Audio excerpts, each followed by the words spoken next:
So, thank you and welcome to the panel on political economic issues. We have three papers today. One paper of Rachel Fried about the WTO, right? And sanction and EU sanctions under WTO law. Yes.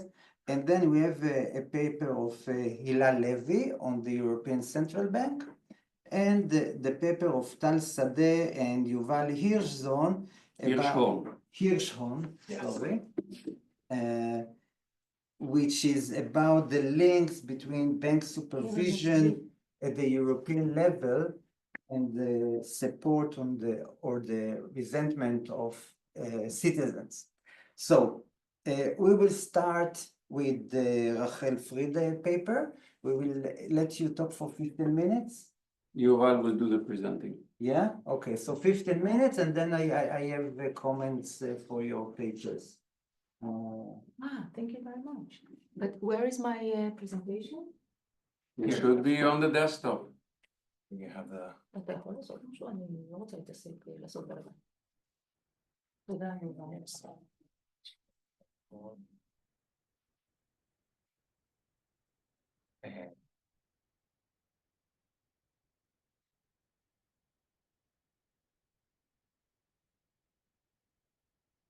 Do you have your presentations? I have, they're all here. Okay. So which one is yours? Here. הנה, רצ'ל באמצע. Here. אז אני Sorry, פשוט here. עושה... So Yeah, just I open it. suggest, Rachel, that you say a few words about you. רק על עצמי לספר ידעתי, אלק? Yeah. רגע, איפה הדבר הזה? פה. הופ.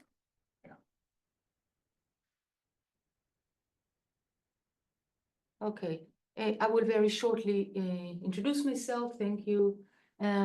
I did my PhD at the University of Amsterdam about the relationship between the European Union and other international organizations, followed by a postdoc at the University of Michigan, Ann Arbor. There I did a research, groundbreaking research on trade in services under the WTO. Upon my return to Israel, I served as the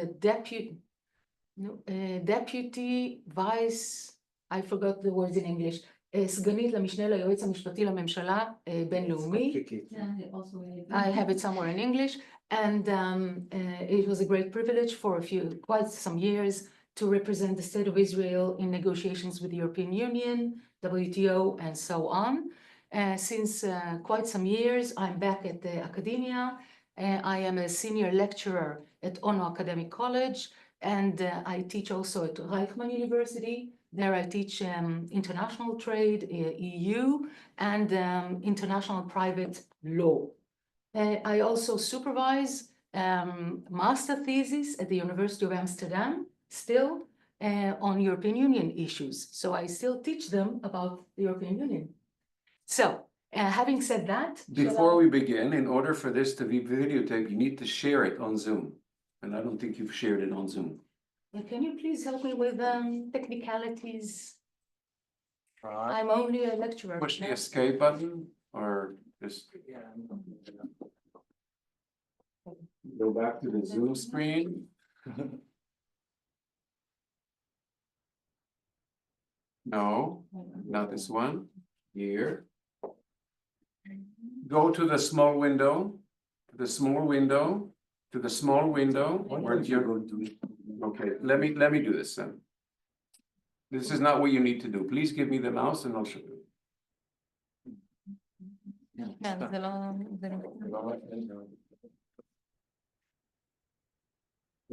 הוא מאוד איטי.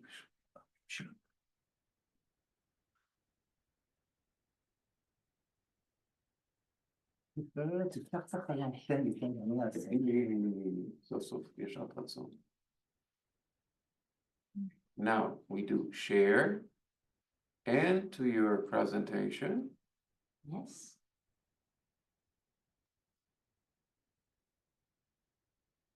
Just תפתח מסך. can you use it this way? Is it Yes. okay if it's not full screen? Why not? Why not make it אם nice? הגענו עד לפה, זה יהיה חבל שלא נעשה לו פול סקרין. although I have no pictures, but like the daughter of a good friend of mine, when I did my PhD, she complained that my book is boring because there are no pictures. Of course. All righty, so I will go to the introduction. אופס, רגע, נזיז את הזום עליה. יופי. The increase in recent years in application and the detrimental effects of economic sanctions urge states to question their legality before international forums. In practice, I say, or I suggest, that the World Trade Organization, WTO, is a suitable international forum to scrutinize the legality of such economic sanctions. Specifically in the European Union, in the EU, trade sanctions for non-economic purposes or even for political purposes have enjoyed increasing application as a tool of the European Union foreign policy. I will concentrate or focus on a case study. Are the EU economic sanctions against the Russian Federation, I will call it Russia, compatible with international trade law? This will be examined from WTO law perspective and not from EU law perspective. What are economic sanctions? In short, both the definition and the legality of unilateral economic sanctions under international law, therefore not only under trade law, but also under public international law, remain unsettled issues. A tentative definition, which I kind of identify, economic sanctions are restrictive economic measures imposed by individual states, and when I say states, I include the European Union, although it's not a state, or a coalition of states against other states, their bodies, government officials, or legal entities and individuals without prior authorization of an international forum. Therefore, such measures are based on their domestic laws. And to be clear, not on a UN Security Council order. I will focus on sanctions imposed by the EU against the Russian Federation. Both the EU and Russia are members of the WTO. The WTO in a nutshell, really in a nutshell, and nowadays 166 states are members of the WTO, and they are covering about 95% of world trade. Therefore, they are bound by the WTO agreements. The WTO dispute settlement mechanism, DSM, is binding for all disputes under WTO law, and it offers a panel system and an appellate body, and a rather effective enforcement mechanism with its problems, of course, but we will leave it by that. Now, there's a drastic increase in states' recourse to economic sanctions by restrictions on trade in goods or services, as well as access to intellectual property against other states, in parallel to the number of cases before the DSM of the WTO. So this is the tendency: more sanctions, more case law in the WTO. The WTO DSM offers states the possibility to adjudicate such measures and seek some sort of relief. Really, in a nutshell, the basic principles of WTO law. WTO basic norm is non-discrimination. It is specified under two separate legal principles that are binding on all WTO members. The first is the most favored nation obligation, short MFN, which requires that a concession or privilege extended to one member be immediately and unconditionally extended to all members. The MFN principle is included in various WTO agreements. Number two, the national treatment obligation requires that once foreign goods or services have entered the WTO members' market, they should be treated equally to like domestic products or services. Equally, national treatment obligations are to be found in various WTO agreements. In addition, Article 11 of GATT, one of the most important agreements under the WTO, forbids the use of non-tariff barriers such as quantitative restrictions. Forbidden. So, in principle, we have to understand that trade sanctions are in principle in violation of WTO norms as they discriminate trade against a specific WTO member state, a breach of MFN, compared to other WTO members and domestic actors, breach of national treatment obligation. Economic sanctions are aimed to achieve political goals by forcing the targeted state to change its behavior. Such sanctions are not motivated by trade or economic unfair competition issues, but only by political motivations. Therefore, economic sanctions are mostly justified by the imposing WTO members under security exceptions, specifically Article 21 GATT. I will turn quickly to the case study of EU sanctions against Russia. In response to the Russian invasion of Ukraine on 24 February 22, the EU has imposed a series of sanctions on Russia. As both the EU and Russia are WTO members, such sanctions need to be WTO compatible. The Russian Federation has announced that it will challenge the EU sanctions before the dispute settlement mechanism of the WTO. To my best knowledge, I checked just recently, it has not happened yet. Such a potential but we have to understand that such a potential WTO challenge or case, which has not happened yet, would not comprise the entire gamut of EU sanctions, but only those that are directly trade relevant and thus fall under the purview of the WTO. Now, legal perspective. Are EU trade sanctions compatible with WTO law? Probably not. And if not, can the EU justify these sanctions under exceptions in WTO law? And will they likely stand up in a potential DSM proceeding? Now, EU sanctions against the Russians are allegedly in violation of WTO non-discrimination obligation, as I already a few times said. Accordingly, EU legal defense of these restrictions will need to seek justification under one of the escape clauses. The most relevant defense for the EU trade sanctions is the national security exception contained in Article 21 GATT. This is Article 21 GATT, and I underlined the most relevant clauses.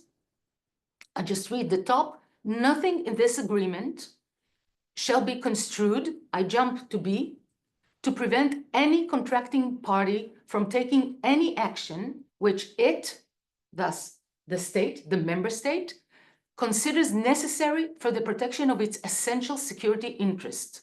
I jump to number 3, taken in time of war or other emergency in international relations. So if you see, I put on the bold the word it, so that you can see that there is an incredible amount of consideration for the member state to decide what are essential security interests and how to impose it on another state. So the first question was, does the dispute settlement mechanism at all has any jurisdiction to say anything, because most of the consideration is for the state itself. Aha. So this is the key uncertainty. It looks like Article 21 is self-judging for the states to do what they please. However, in 2019, the first ever WTO panel report involving Article 21 was a dispute between Ukraine and Russia. And the panel there decided that it has jurisdiction to at least criticize or to review the Russian situation. Eventually, they decided that the Russian measures could be justified under the security exception. So let's see about the EU. For the EU, in order to meet Article 21b(3), the sanctions need to satisfy 4 requirements. 1, it should be a time of war or emergency, so that's not very difficult, the war between Ukraine and Russia. 2, measures must be taken in time of that emergency, not that difficult. 3, the essential security interests of the state taking the measures must be affected. The measures taken must stand in a plausible causal relation and proportionality with the protection of the stated security interests. So there, unfortunately, I don't have much time to discuss it. I just put here the main questions that should be asked if ever such a case comes before the DSM. Do really the EU measures have the aim of protecting essential security interests, or is it a form of disguised trade restriction taken for political motivations? Do the EU measures reasonably contribute to protecting such interests? Are there any less restrictive measures achievable? Okay, it seems to me that the EU sanctions, just like the Russian sanctions in the case, would meet the exception, Article 21. And however, I finish with a few thoughts for the future. My contention is that even if legally such sanctions would come under the exception and would be legal, this is not satisfactory. Legal aspects are not satisfactory in isolation. The imposition and the lifting of economic sanction should be examined in an interdisciplinary framework. For example, the use of economic sanctions can politically be an attractive policy tool. Some argue that sanctions provide an alternative for military warfare. However, in practice, there's a big doubt about their effectiveness. Economic sanctions seem a priori a powerful instrument, but the costs generated by the sanctions were both way and even beyond. And lastly, and most important for me as an international lawyer, economic sanctions are basically an economic policy tool used as a foreign policy instrument to achieve political objectives. Detriment effects on the rule of international trade law and WTO law. Thank you very much. Very nice. Thank you. Very nice. Okay, our next speaker. But before that, I think Rachel wanted to leave early, so if you can give her your comments now before turning. That's very generous of you. Okay, I will do it briefly. Basically, I mean, it's a very solid argument, but I'm coming from political economy, so I bring politics in, and I think for me, there is not enough politics. In what sense? I will say it very short, and maybe we will discuss it later. I'd love to. I conceive sanctions as a logic of war and not part of trade. So when you say, okay, we have the rules of the World Trade Organizations, and then sanction within the rules. Now, for me, if I'm coming from political economy, I'm saying the World Trade Organization is part of the liberal order. Now, so the rules are applicable within this order. Now, if you have another state like Russia, which does not accept the order, the rules, so you use sanction against a member which seek to undermine the order. So I think maybe I didn't get it, but it seems to me that the formalistic analysis doesn't take it into account, because this member against which the sanctions are designed is part of the community, and therefore it is illegal to use those sanctions. But if you say is trying to undermine the order, so you use sanctions against someone who is outside the law.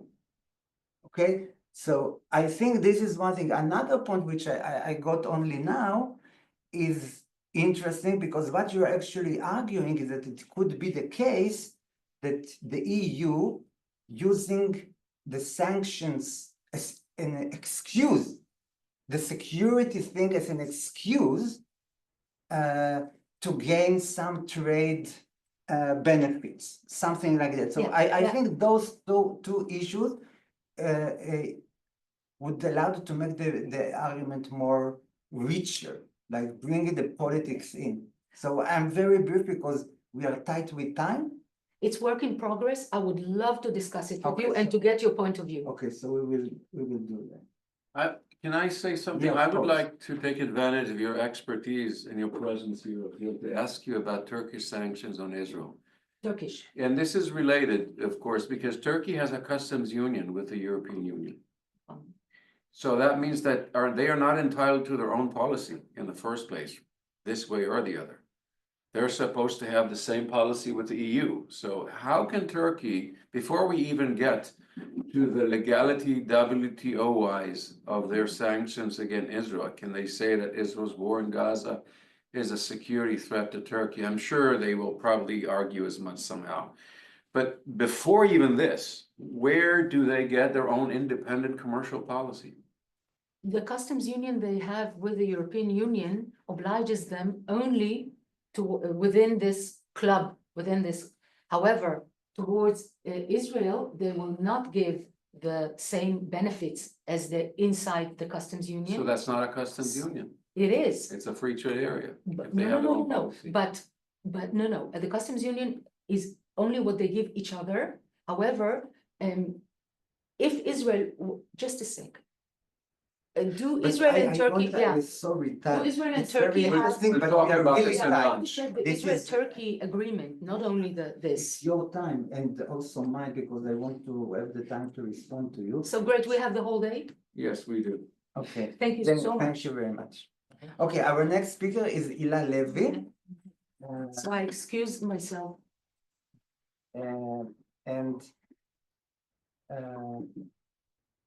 also please introduce yourself and Stop share at the top.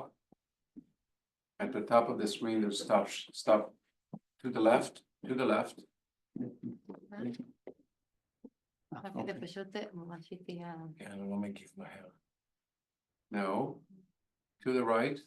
הכפתור האדום. No, the red button.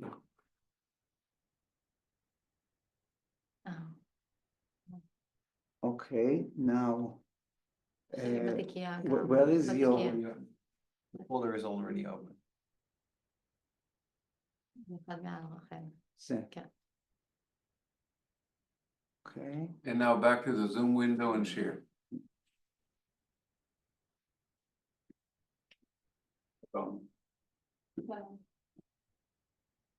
חלק מהכנס? כן, אם לא הייתם אמורים להתחיל כבר? כן, אנחנו באמצע, פשוט סיימנו, כן, מצגות. אתה סליחה. מוזמן להצטרף. מתעסקים בקטע טכני. אוקיי, תודה אריה. אתה טל שדה? אני רוני לשנויה. שלום רוני. We are, the conference language is English. My language is Hebrew.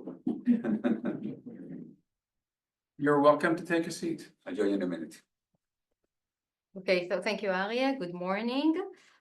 My name is Ila Levy. I'm a research fellow at the Leonard Davis Institute for International Relations at the Hebrew University. And I wrote my PhD on the Euro area crisis, the management of the European Central Bank, and the social and human consequences of austerity measures imposed back then. And this paper is a preliminary draft. I recently decided to go back to the data I gathered from interviews that I did for my PhD and do something with an observation I had back then, but did not make it to the final dissertation. So it's a work in progress, and also if you maybe you noticed that the title of the presentation also slightly changed. So today I will be speaking about normative technocrats, reconciling normative values and technocratic approaches based on the interviews I made with ECB employees. So I will begin maybe with stating the obvious. So the European Central Bank, the ECB, is a technocratic institution. It is responsible for managing the monetary policy of the euro area, to maintain price stability and safeguard the value of the euro. And its decisions are based mainly on economic data, on financial analysis, and expert knowledge. And as a technocratic organization, the ECB decisions are guided by economic data, and its leadership consists of economists and financial experts. And again, decisions are made after careful evaluation of economic conditions and forecasts.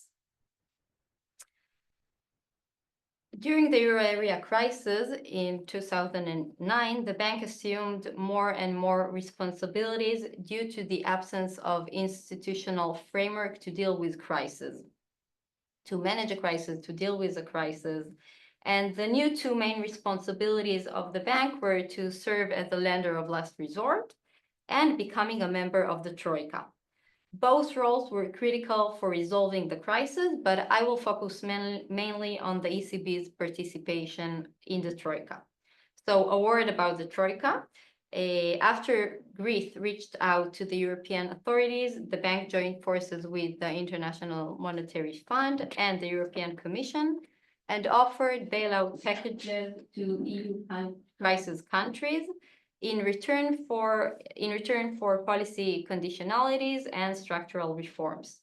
So basically, the Troika imposed serious austerity measures and led to significant economic and social consequences in the crisis countries, including widespread unemployment, reduced public spending, and social unrest in affected countries.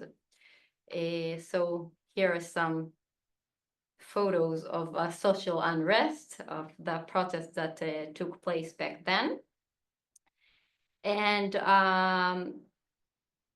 in 2018, when I interviewed staff members of the ECB in order to understand their strategy for managing the euro area crisis, and mainly the decisions of the bank regarding austerity, I noticed some aspects of their identity that are more influenced by norms, values, and standards that are more subjective or ideological, rather than the pure technocrats that I expected to meet.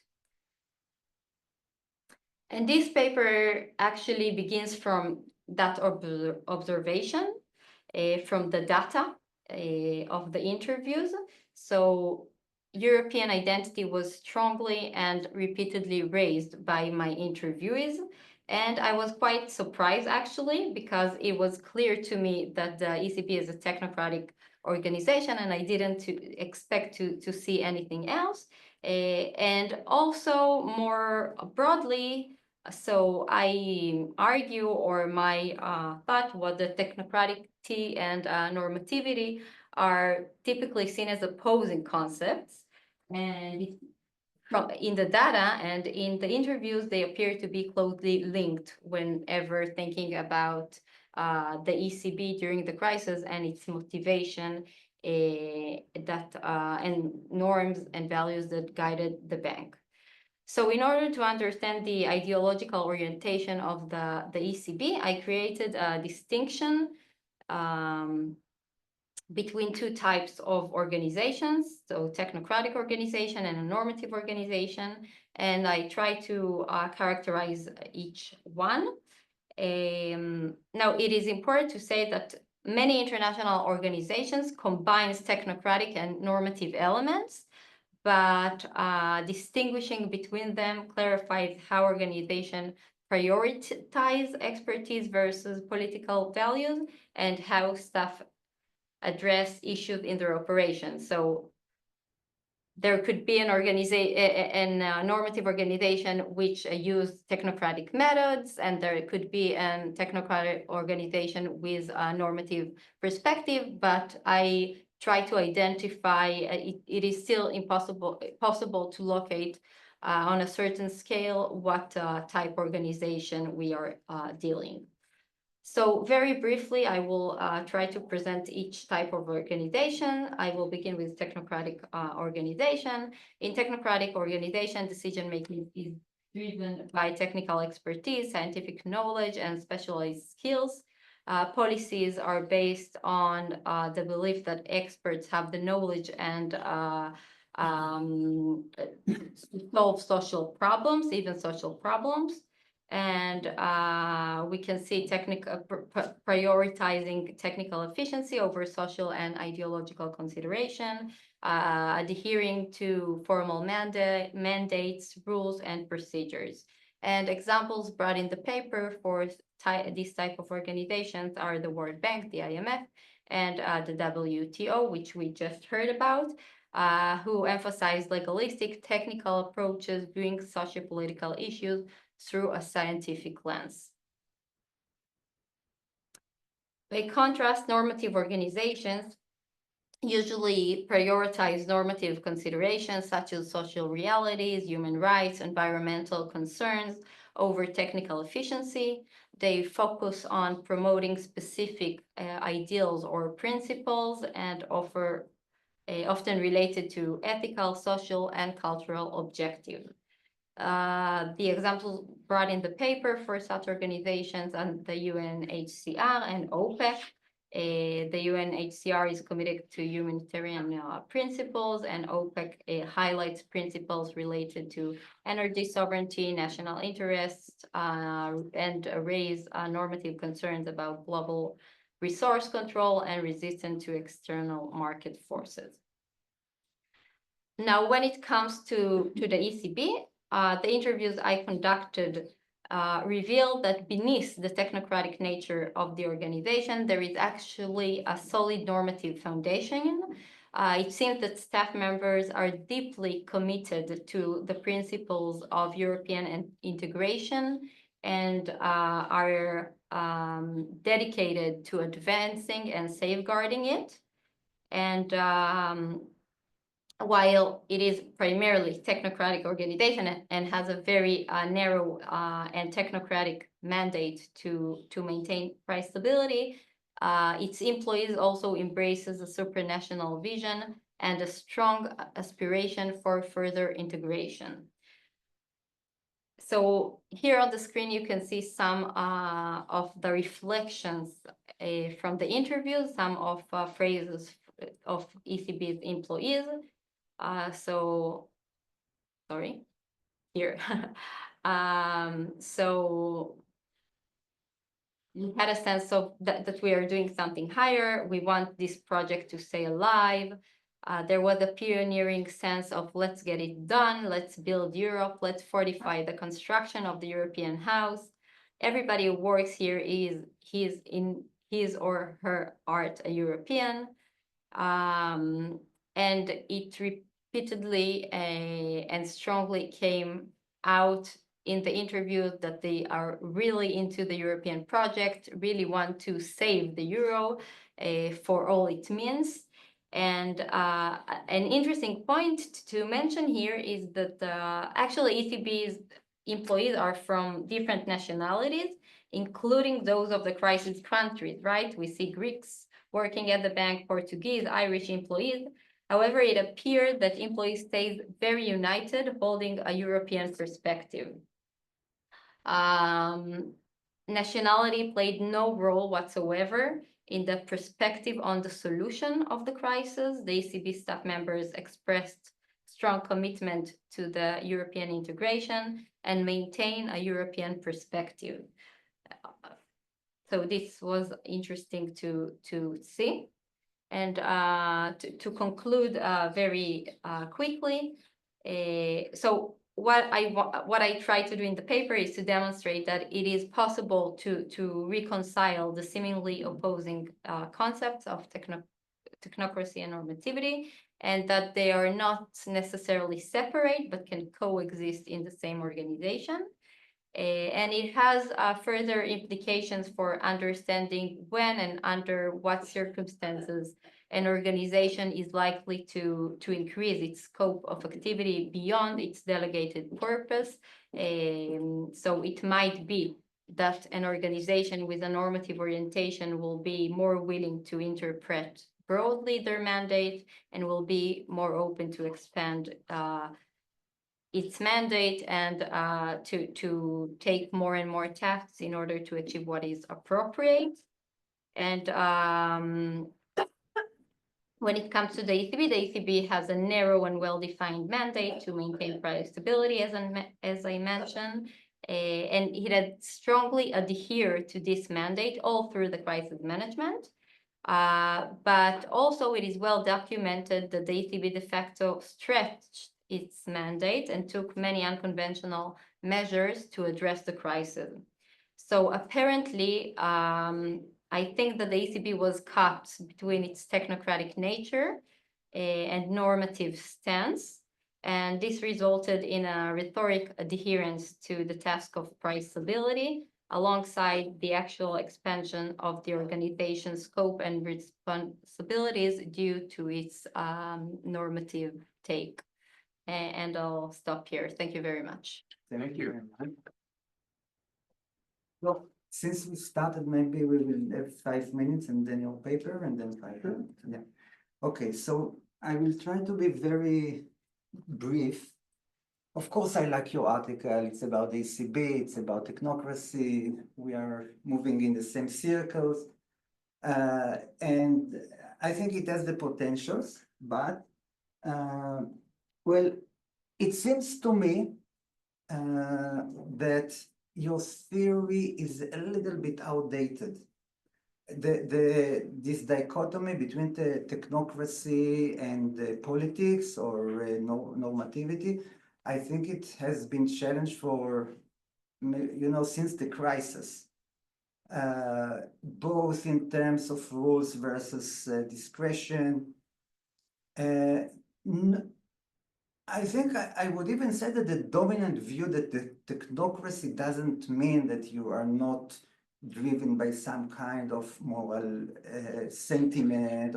So I think that you need to go back to the recent literature. And for example, I will give you a few examples.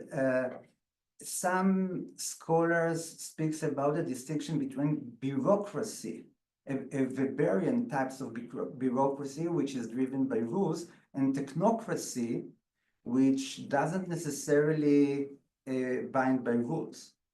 Basically, this is the rules of the technocrats, and therefore they can do not whatever they like, but they have much more room for maneuvers. So we have bureaucracy, you have technocracy, and then on the other side, I think I would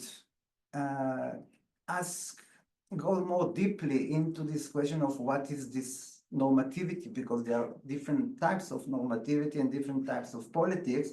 Basically, what you are arguing that they are driven by a quest to build Europe. Now, I would say that any central bank is driven by the quest to defend the nation. But so when you are comparing, the national interest versus the interest of different social groups, you say, okay, it is depoliticized. But the depoliticization of society is basically a politicization of the state building project. And here you have a kind of region building project. So I think this is the main point. So you have the material, actually the material is good. I think the interviews are very interesting.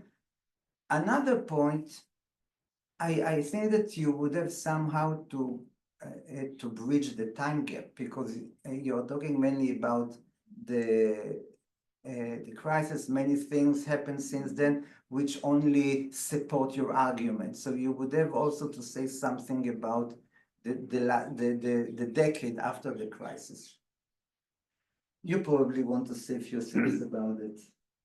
Yeah, I mean, I think, as we all know very well, money is a major institution for state building. It's a institution for domination, invented by kings, later picked up by economists, but the economic part of it is the less important thing. It's about taxation. And so when you have a single currency, and that was Helmut Kohl's, I think, mission, is to build a European, well, maybe not a nation state, it's a multi-nation state, but some federation. Yeah. And I think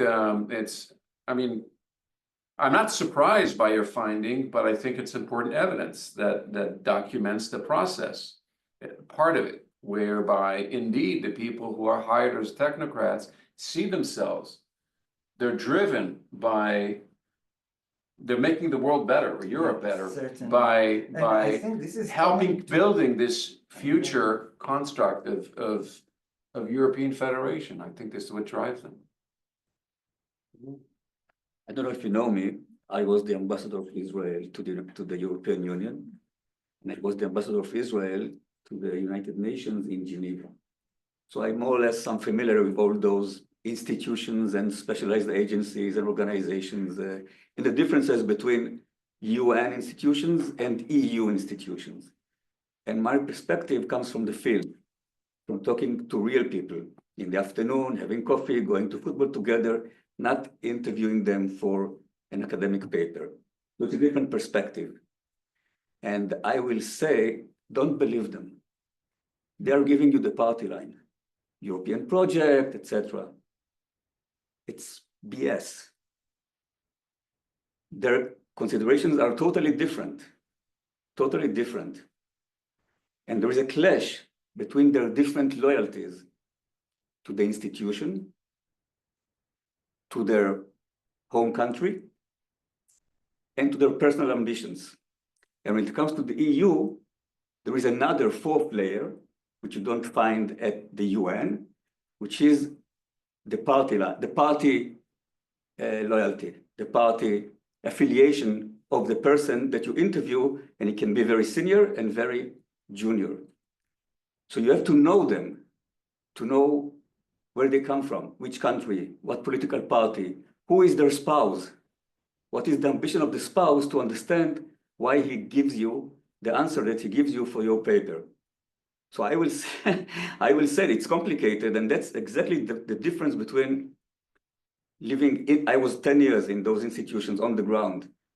And if I have to write a paper about what makes them tick at the ECB or UNICEF, my paper will be totally different, but we can discuss it separately. I wanted to comment that it seems very reasonable when you talk about representatives of nation state, but the people are hired to the ECB as economists. I don't think they have a party membership. Oh, they are economists, but if the senior bureaucrat in Paris will call him in Luxembourg, where they stay, in Frankfurt, then he will listen to him. Okay. Listen to him carefully. This is So you're saying they're operating, no, this is important. I'd like to. It's your time, but. I know, I know my paper. I'm interested in this perspective. You're saying that the people who work for the ECB essentially see themselves as representatives of their governments, and they are mostly interested in promoting their national interests, that they are politically affiliated and repeat party lines from their home countries. This is what. I think that first and foremost, they're interested in themselves, in their own career, salary, healthcare, education for kids. Okay, sorry, I'm sorry, because I have the you asked me to write this. I can get out of this one. No, it's an interesting perspective. It's interesting, but it's not about her paper. The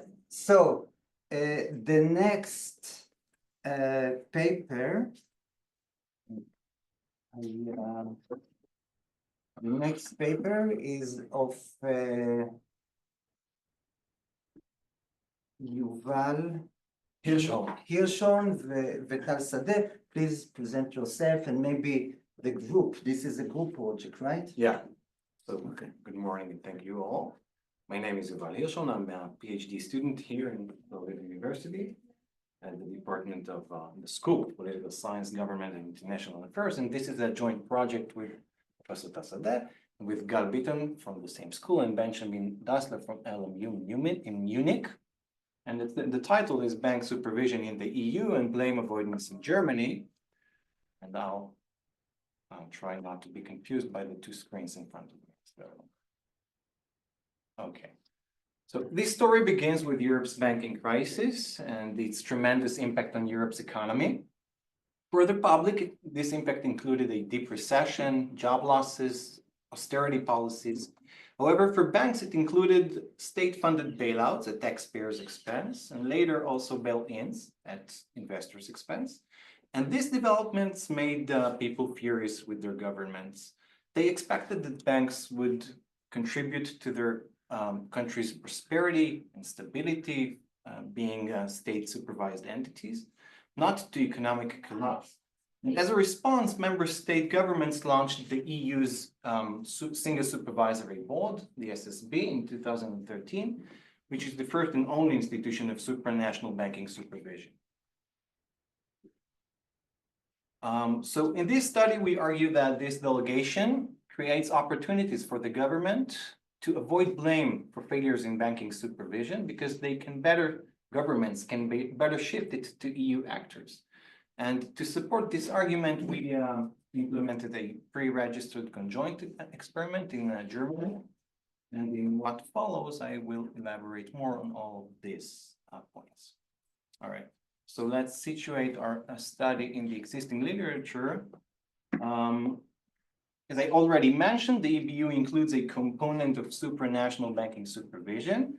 And the literature that has analyzed EBU thus far has mostly pointed out how it is a rational solution to a European market failure with interstate allocation conflicts. And it overlooked the blame avoidance opportunities that the EBU creates for governments. However, there is a growing body of literature on blame avoidance that highlights how delegating such governance authorities to third parties improves these opportunities of avoiding blame. So this literature hasn't analyzed the EBU specifically, but it did find that blame shifting to EU level is more likely when policies are implemented at the EU level rather than the national level, when voters hold Eurosceptic views, and when EU institutions are visible to the public. Studies also found that delegation to supranational EU bodies enhances governments' blame-shifting opportunities more than delegating to intergovernmental ones, and that blame avoidance is likelier when policies conflict with government's ideology. So our hypothesis formation, our hypothesis formation begins with the question of why should banks be supervised at all? And the answer is because they tend to be risky, right? They regularly face liquidity risks and credit risks, and they tend to assume more and more of these risks when they face high competition. And states can reduce such negative externalities by regulating these risks and providing banks with safe assets and lender of last resort services. However, banking supervision introduces the potential for a bank-state mutual capture. Voters are probably not aware of this, but they do judge the quality of banking supervision by its outputs. And signals such as bank bailouts are signs of government supervision failure and possibly a regulatory capture. And studies do show that, at least in the context of banking crises, politicians pay significant prices for poor crisis management and prevention measures. So governments are incentivized to avoid blame for bank failures. So we hypothesize that when the public suspects that supervision of banks has failed, it will attribute less blame to the party in government, the more authority the SSB has to directly implement banking supervision.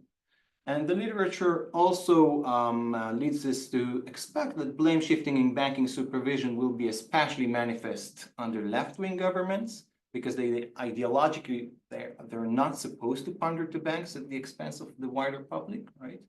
And in member states with a strong Eurosceptic electorate. So to test this hypothesis, we implement a conjoint survey experiment. We fielded it in Germany in last July until September, among some 1,700 respondents, 120 of which were taking part in a pre-test pilot. And we chose Germany because it is a less likely case for our hypothesis to work, primarily because it opposed the launch of the EBU. So it kind of signaled that it is not looking for blame shifting opportunities in banking supervision, but also because it has BaFin, which is an independent federal banking supervisor who potentially already provides the government with blame shifting opportunities. The survey included a pre-experiment questionnaire that asked respondents about their demographic characteristics, social and political values, political trust, attitudes towards European integration, and exposure to banking services, and also several attention and manipulation checks. In the experiment itself, participants were presented with different hypothetical profiles of two parties who are running for two different upcoming hypothetical elections. They were asked to decide which of them they support more based on randomly assigned values of a given set of attributes. This included whether the party is in government or not, its economic ideology, its social values, and where does it stand regarding EU integration. And 5 more attributes referred to the election context, randomizing certain pre-election developments. This included the balance of power in banking supervision between federal and EU authorities, on whom did the incumbent government put the burden of bank bailouts before the election, on bank owners or taxpayers? How responsive was the participant's own bank when he or she wanted credit? How did the German economy perform before the election? And what happened to the respondent's income? After this, respondents expressed their support for each party, and this process was repeated 11 times per participant. And to test the hypothesis, we generated a set of dummies representing any combination of parties' incumbency status and the balance of power in banking supervision, and interacted these dummies with a dummy for pre-election tax-funded bank bailout. And we used both OLS and probit regressions, and we can elaborate more on the technicalities after. So what did we find? First, we tested whether the pre-election attributes affected at all on participants' choices, and we found that they did, regardless of any other party characteristic. For instance, taxpayer-funded bank bailouts result in a fall of 19% in support for all parties. I will briefly mention that we also tested whether participants tend to attribute blame for negative economic shocks to governing parties, regardless of the SSM, and we can elaborate more on this later. But now I'll proceed to the hypothesis testing. So our hypothesis is supported by large. A taxpayer-funded bank bailout reduces support for governing parties when banking supervision is performed at the federal level. Substantively, the effect is a 12 to 13% decrease in support. However, when the SSM is responsible, this effect is neutralized. Governing parties avoid being blamed for the bailout. This effect is robust to omitting less reliable responses, and under some robustness models, and SSM supervision neutralizes an effect of up to 18% drop in support for incumbents. We also found that certain groups are more receptive to the narrative that the EU is responsible for banking supervision, which underlies our argument about blame avoidance. And when the SSM has sole responsibility for bank supervision, the effect is evident regardless of participants' gender, class, economic and political left-wing or right-wing preferences, exposure to banks, and knowledge of banking supervision in Germany. And it also appears across all regions and levels of age and education. But it's especially significant among participants who are young, have a university degree, or live in poor landes. And it's evident among participants who are pro-EU, but not among those who are against it, among those who mistrust institutions, mostly national institutions, but not among trusting individuals, and among people who prefer to work with protected banks, but not among those who prefer other types of banks. We also find, contrary to our expectation, that after bailouts, the SSM is a blame fostering mechanism for left-wing parties, not a blame shifting one. And this effect is stronger the more authority the SSM has, and especially the more extreme the left-wing party is. And we found a similar and even greater effect regarding Eurosceptic parties in government, of course, both substantively and in statistical significance. So to conclude, delegating authority to the EU provides blame avoidance opportunities to governments that handle with a banking crisis. When bailing out banks on taxpayers' expense, having an EU-level banking supervision mechanism in place neutralizes an effect of 12 to 18% decrease in support for governing parties that do occur when supervision is federal. And this effect is particularly pronounced among younger people, residents of poorer areas, university graduates, those mistrusting national institutions, and pro-EU individuals. However, this is true unless voters already hold their government responsible for the delegation itself. And this applies, of course, to Eurosceptics, but also to left-wingers who value state autonomy as a defense against the forces of global capitalism, which the EU may be perceived as part of. I think I will stop here. Do we have time to hear your comments? Thank you. Thank you very much. Okay, well, this is an amazing project. Congratulations. The data is really amazing, but okay. I think really the data obviously is really is rich and amazing and really good. Looks like a very solid project. But in terms of theory, I was not convinced that there is a real difference between blame shifting and commitment to delegation. Because basically it's the same thing. I mean, the government want to commit and they want to avoid pressure from from the population, so they shift the powers to an independent organization.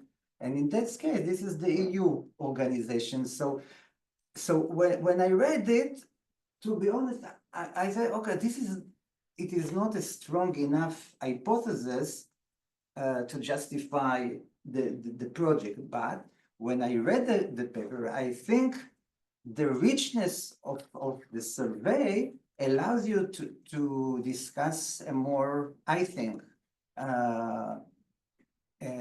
interesting and delicate questions. Who supports delegation? I mean, you presented it as a kind of a secondary argument, but I thought it is more interesting why poor people and to take the data and analyze the pattern of support. The other thing, I think that, I mean, I'm not sure about that, but you could face a criticism from an external leader who will tell you that you didn't check the causality between why governments do that. You only check what people support. The others, I mean, you make an assumption that if people support certain things, the government would respond, but you didn't show it. There is no correlation. I mean, you didn't take like many countries and checked correlations between the public support and the government decision, because it could be, so, okay, all the evidence is true, but there is a completely different mechanism that explains why government moved the powers to the EU level. And I think you can defend yourself if you change the design and you say that you're not the dependent variable is not a decision, but the public support. Because this is actually the survey. But that is the dependent variable, public support. No, the dependent variable, I mean, when you say shifting the blame, the dependent variable is the decision of the government. No. The dependent variable in all our analysis is whether the public supports the government or not. Okay, So we're checking whether it works. You're right. We're not checking we cannot prove with this project that this is what motivated the delegation. We can only show whether it works, So whether there are any benefits. I think from reading